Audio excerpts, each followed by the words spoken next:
एक बार सामने देखेंगे।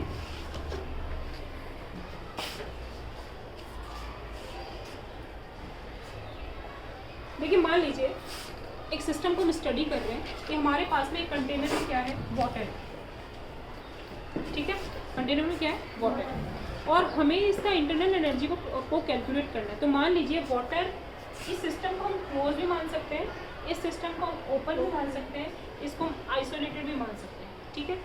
मान लीजिए कि इसका टेम्परेचर चेंज हो रहा है, टेम्परेचर चेंज हो रहा है तो हम क्लोज में इसको एक बार स्टडी करते हैं, समझ में आ रही है। तो क्लोज में मान लीजिए इसका इनिशियल टेम्परेचर कितना था, TA या T1 था, थोड़ी देर बाद में क्या हो गया, टेम्परेचर चेंज हो गया तो वो क्या आ गया आपका T दिया।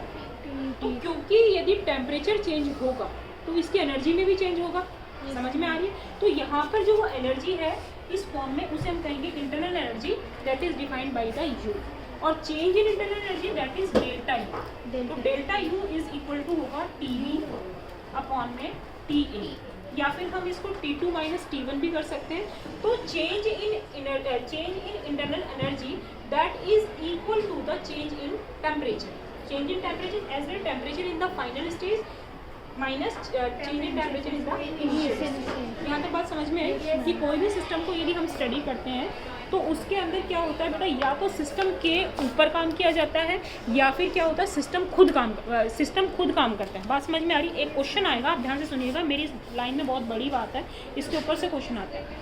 एक सिस्टम के ऊपर काम किया जाना और एक सिस्टम खुद ही काम करे, बात समझ में आ रही है। मान लो मैं सिस्टम हूँ तो मेरे ऊपर काम किया जाए, कोई भी काम किया जाए, और या फिर मैं ही सराउंडिंग का काम करूँ, तो दोनों चीज़ों में फ़र्क है कि नहीं है। तो यदि डेल्टा U की वैल्यू पॉजिटिव रही यदि कोई भी कैलकुलेशन में, तो इसका मतलब क्या होता है, सिस्टम के ऊपर काम किया जा रहा है, ऑन द सिस्टम है। ये क्वेश्चन आएगा कि ऑन द सिस्टम और बाय द सिस्टम। और यदि डेल्टा U की वैल्यू नेगेटिव आई तो आप क्या कहेंगे कि the work is done by the system. ये लाइन आपको बहुत इंपॉर्टेंट है, पीछे क्वेश्चन दिया कि work done on the system and work done by the system. बात समझ में आई कि नहीं आई। तो ये दो